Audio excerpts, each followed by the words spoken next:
Perhatikan media gambar di layar. Perhatikan media gambar di samping. Kalau perhatikan media gambar di samping.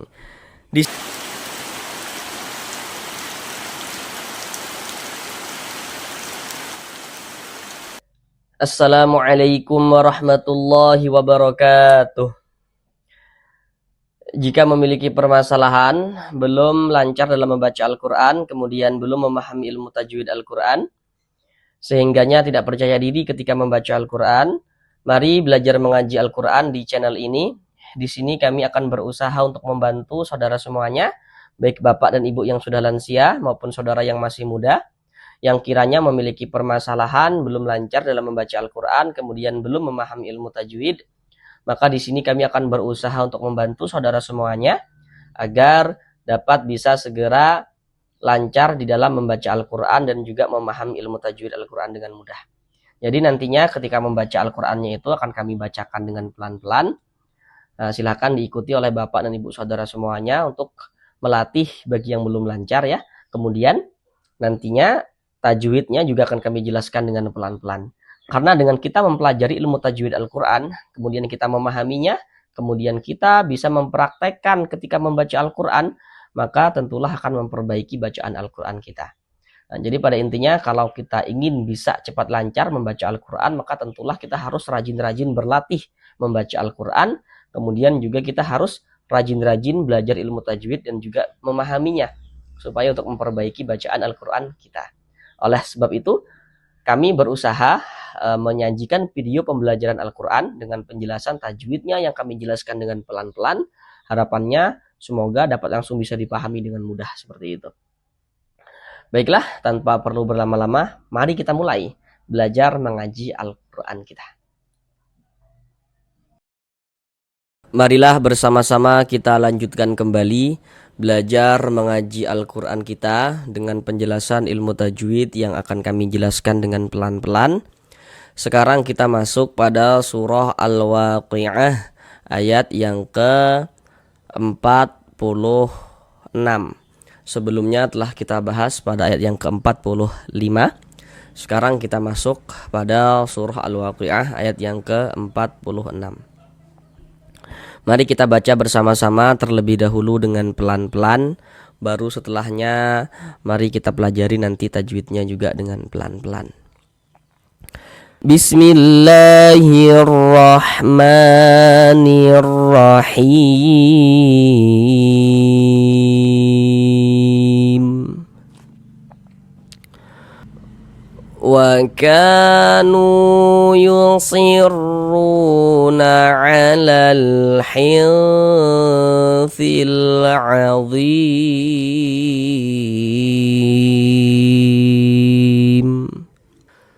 Sekarang mari sama-sama kita bahas tajwidnya dengan pelan-pelan. Pertama di sini. Wa kanu. Ka dibaca panjang. Kenapa kok K dibaca panjang? Bagaimana cara kita mengidentifikasinya? Cara kita mengetahuinya seperti itu. Perhatikan media gambar di layar. Di situ ada rumus mad tabi'i atau rumus mad asli ya. Nah, jadi kami jelaskan terlebih dahulu. Huruf mad itu ada 3. Seperti yang warna-warna hitam itu. Jadi huruf mad itu ada 3. Apa saja? Rumus 1 huruf ya sukun sebelumnya harokat kasroh. Rumus 2 huruf waw sukun sebelumnya harokat dhammah. Rumus 3 huruf alif sebelumnya harokat fathah. Nah, itu huruf mad. Kemudian nantinya di dalam Al-Quran untuk menunjukkan tanda panjang, huruf mad itu bisa ditulis dalam bentuk seperti yang warna hijau. Bentuknya, bukan warnanya, bentuknya begitu. Jadi yang warna-warna hijau itu pada dasarnya adalah yang warna hitam. K dibaca panjang. Silakan perhatikan rumus 3 yang warna hitam. Pada media gambar di layar, di rumus 3 yang warna hitam, di situ dapat kita lihat ya, ada alif, sebelum alif ada harokat fathah. Di bawah harokat fathah itu ada titik-titik tuh. Nah, titik-titik di sana tuh letaknya huruf yang dibaca panjang. Jadi kalau ada alif, sebelumnya ada harokat fathah, maka huruf yang memiliki harokat fathahnya itu huruf apa? Maka huruf tersebut dibaca panjang seperti itu. Contoh kayak gini. Nah, di sini ada alif nih. Membaca Al-Quran kita bertemu alif. Ini ada alif nih. Cuman di sini huruf alifnya itu disambung dengan huruf kaf. Namun yang menjadi perhatian kita bukan soal sambung menyambungnya, bukan. Yang terpenting ada alif. Ada alif. Sebelum alif ada ini, ada harokat fathah nih, baris satu di atas huruf harokat fathah atau tanda baca fathah. Ada alif, sebelumnya ada harokat fathah, maka huruf yang memiliki harokat fathah dibaca panjang. Sehingganya ka dibaca panjang sesuai dengan rumus 3 warna hitam. Mad tabi'i panjang 2 harokat. Wa kanu, nu dibaca panjang. Perhatikan media gambar di samping. Perhatikan rumus 2 pula sekarang. Rumus 2 yang warna hitam. Di rumus 2 yang warna hitam, di situ dapat kita lihat ya, ada huruf waw sukun. Huruf sukun atau huruf mati itu maksudnya sama saja. Ada huruf waw sukun, sebelum waw sukun ada harokat dhammah. Di bawah harokat dhammah itu ada titik-titik kan. Nah, jadi maksudnya itu kalau ada huruf waw sukun sebelumnya ada harokat dhammah, maka huruf yang memiliki harokat dhammah dibaca panjang. Contoh seperti ini. Nah, kalau kita mengaji Al-Quran kita perhatikan, kalau kita menjumpai huruf waw sukun, ada huruf waw, ini tanda sukun tuh seperti ini, huruf sukun atau huruf mati. Nah, tandanya tuh seperti ini. Ada waw sukun, sebelum waw sukun di sini ada ini nih, ada harokat dhammah. Ini namanya harokat dhammah atau tanda baca dhammah. Ada waw sukun sebelumnya harokat dhammah, maka huruf yang memiliki harokat dhammah dibaca panjang. Sehingganya nu kita baca panjang. Mad tabi'i panjangnya 2 harokat. Wa kanu yusirru. Huruf ro kalau dia memiliki harokat dhammah ya, ini harokat dhammah nih atau tanda baca dhammah atau tanda baca fathah. Huruf ro yang memiliki harokat dhammah atau memiliki harokat fathah, maka huruf ro dibaca tebal, dibaca tabkhim, sehingga pangkal lisan kita itu naik terangkat ke atas ketika kita mengucapkannya. Ditebalkan huruf ro-nya. Ru, seperti itu. Ru dibaca panjang. Kenapa kok ru dibaca panjang? Bagaimana cara kita mengetahuinya? Nah, pasti di sini bapak dan ibu, saudara semuanya sudah tahu kenapa kok ru dibaca panjang, apa tanda panjangnya begitu. Untuk di sini media gambar tidak kami tampilkan lagi, supaya kita langsung latihan tanpa bantuan media gambar seperti itu. Kenapa kok ru dibaca panjang? Karena di sini ada huruf waw sukun, ada huruf waw, ada tanda sukun. Sebelum waw sukun ada ini, ada harokat dhammah, maka huruf yang memiliki harokat dhammah ini dibaca panjang. Sehingganya ru dibaca panjang. Sama dengan nu ini tadi penjelasannya. Kalau pada media gambar yang telah kami tampilkan lagi itu, yang telah kami tampilkan tadi itu ya. Kalau pada media gambar yang telah kami tampilkan tadi itu letaknya itu di rumus berapa tadi, masih ingat atau tidak? Di rumus 2 yang warna hitam. Sehingganya ru dibaca panjang. Mad tabi'i panjang 2 harokat. Ada waw sukun sebelumnya harokat dhammah nih. Yusirruna 'alal. Di sini ada alif lam letaknya jejer. Kalau ada huruf alif lam yang letaknya dia itu jejer, maka di situ akan terjadi hukum tajwid itu. Kalau tidak alif lam qamariyah ya alif lam syamsiyah seperti itu. Nah, ini alif lam, ini alif, ini lam letaknya jejer kan?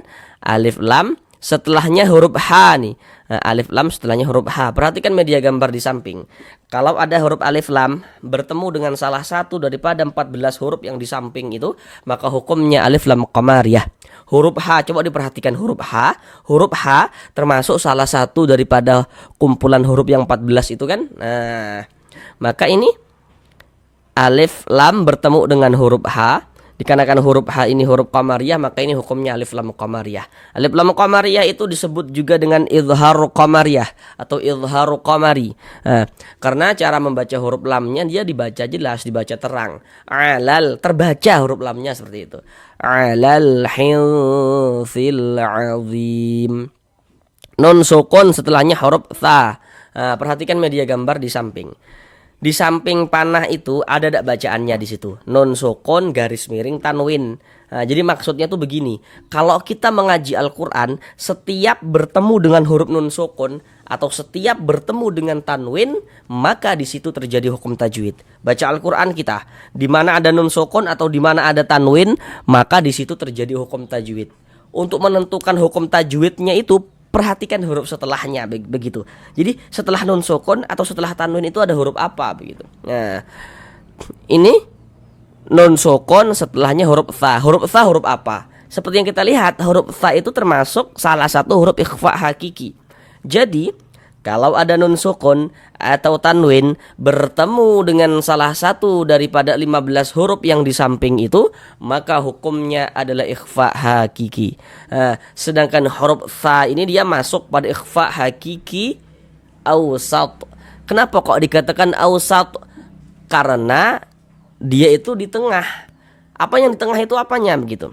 Yang di tengah-tengah itu apanya? Makharijul hurufnya. Jadi makharijul huruf nun dengan huruf tha itu dia letaknya itu di tengah-tengah, tidak jauh juga tidak dekat begitu. Maka cara membaca ikhfa itu dibaca samar. Dibaca samar dan juga didengungkan. Kita baca samar. Bunyi nun sukunnya kita samarkan.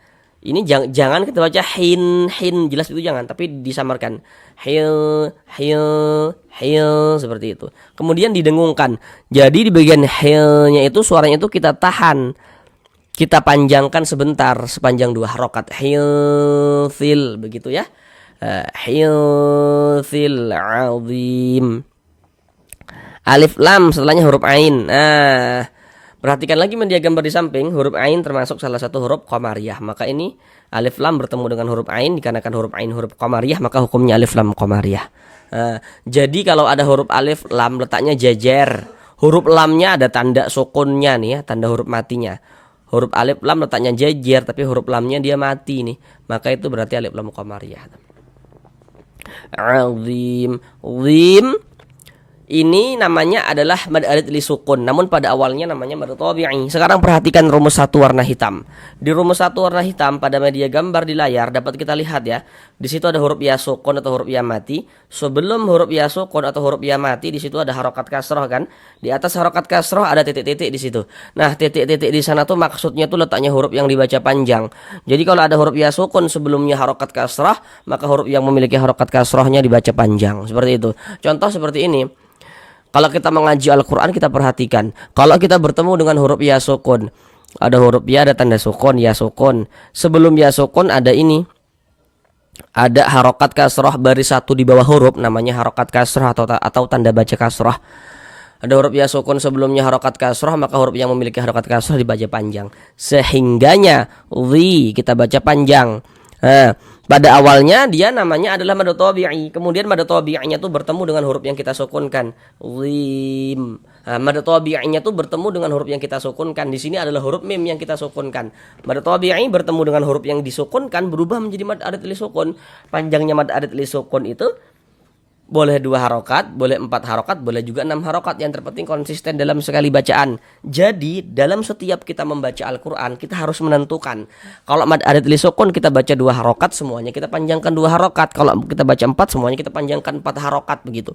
Tidak boleh selang-seling, harus konsisten dalam sekali bacaan. Seperti itu. Huruf yang kita sukunkan mana?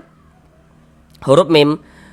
Kalau kita berwaqaf berhenti di huruf mim ini kita baca azim. Jangan dibaca azimi, jangan, tapi dibaca azim. Huruf mimnya itu kita matikan. Mengapa begitu? Kalau kita mengaji Al-Quran, kalau kita membaca Al-Quran, kita itu berhenti di huruf yang tidak dibaca panjang, hurufnya kita sukunkan. Ini kita membaca Al-Quran, berhenti kita di huruf mim.